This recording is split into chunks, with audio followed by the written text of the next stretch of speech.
Konting update po tayo kay Senator Marcoleta mga kababayan. Dahil po sa mga susunod na araw, mahirap na siyang bisitahin. Naghigpit na po kasi ang administrasyon ni Ngagba. Pagkatapos ba naman kasi ng pagbisita ni BP Sara ni Senator Robin Padilla, biglang nag-announce na po ang PNP na hihigpitan na ang pagbisita kay Senator Marcoleta.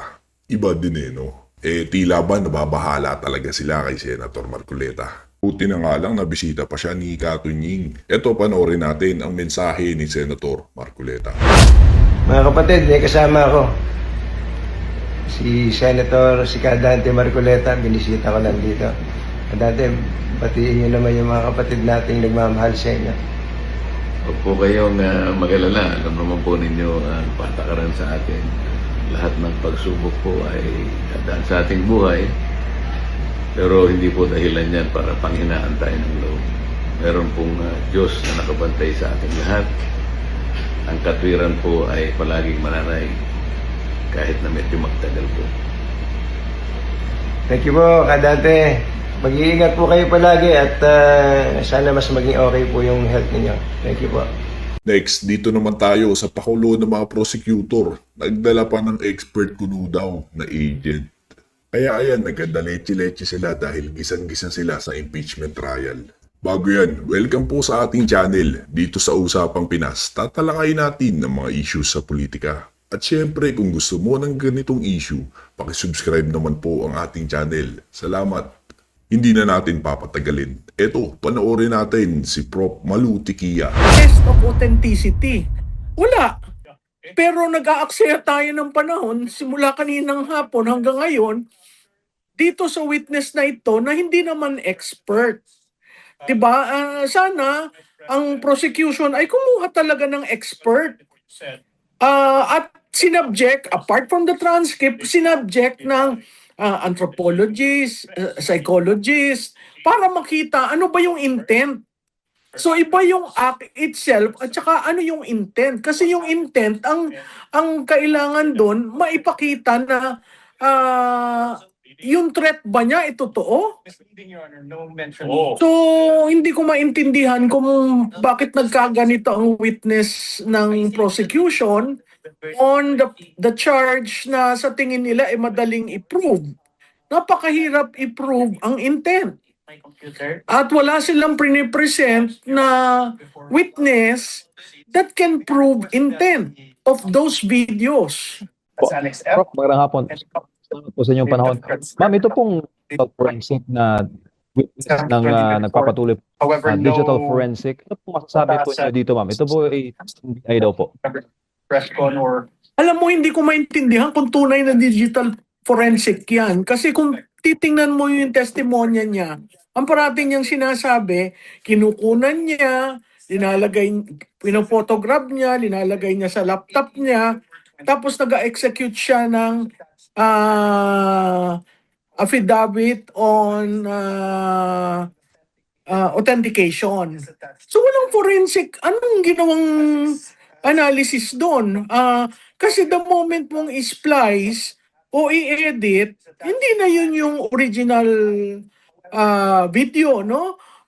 At saka ang pangalawa, parati natin tinatanong, ang dami ng technology these days para sa digital forensic.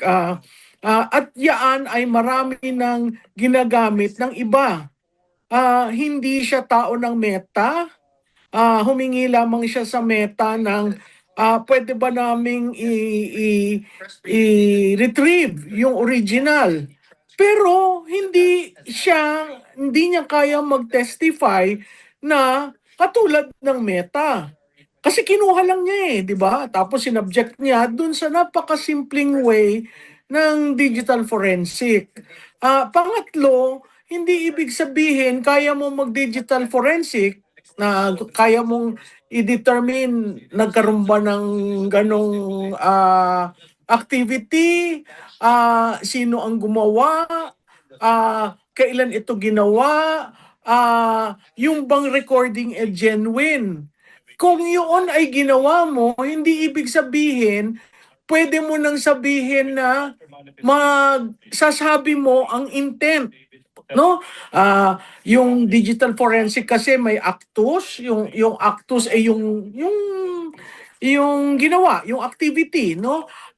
At merong tinatawag na mensa res, na ang ibig sabihin nun ay intent.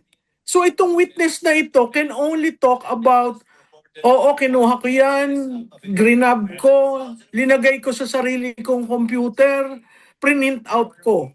Kaya ang nakikita natin, nag-print out, tapos naghihingi siya ng permiso na ma-unseal yung USB. Anong authentication ang ginawa doon?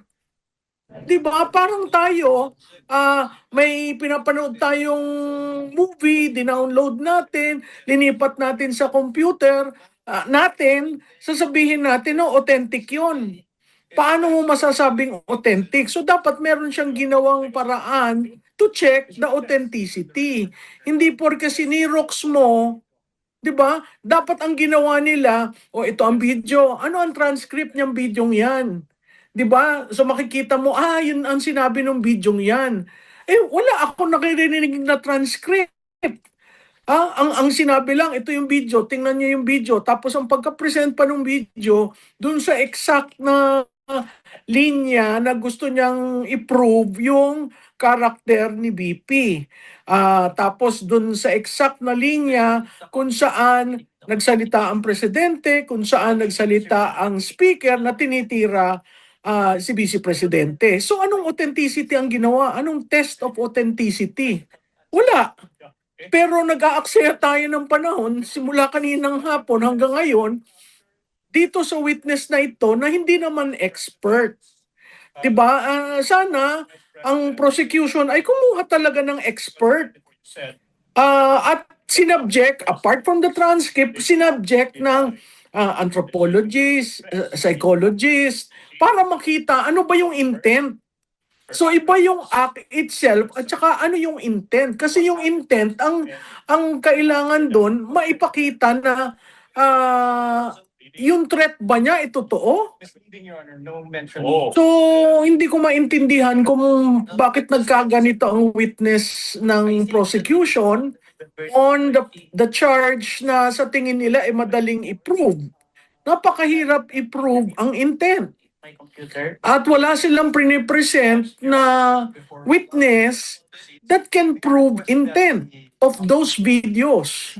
Refrain from characterization. Ma'am, Testify digital what the forensics, pwede ba siya Your Honor, interpret ng I'll sa just give Friday. sa Pwede angulo po, siyang mag-interpret ng state of mind, ma'am. What state of mind doon po sa hearing? hindi. Kailangan mo ng ibang tao dyan.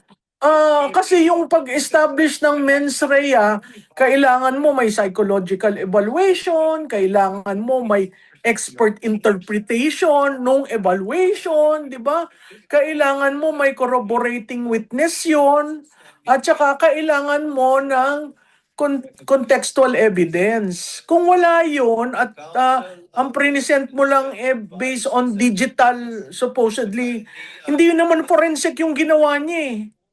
Wala siyang ginawang forensic. Ang sinabi lang niya na consistent, kumuha sila ng galing sa Meta, kinumpare nila, sinave niya sa kanyang computer. Yung pag-save sa kanyang computer, questionable na yun eh. 'Di ba? At saka, yun ang ngayong sinave sa USB o print out. Pero ano yung content? Nasaan yung transcript? Wala ang pre-present na transcript. Ma'am, last question. May probative value ba itong testimony ng prosecution? First Ni Calino? Opo, araw. Sa tingin ko'y wala. Kasi paano mo malilink dyan? Siya ba ay kaya niya magsalita ng intent ni respondent? Ni Vice President? Alam niya ba?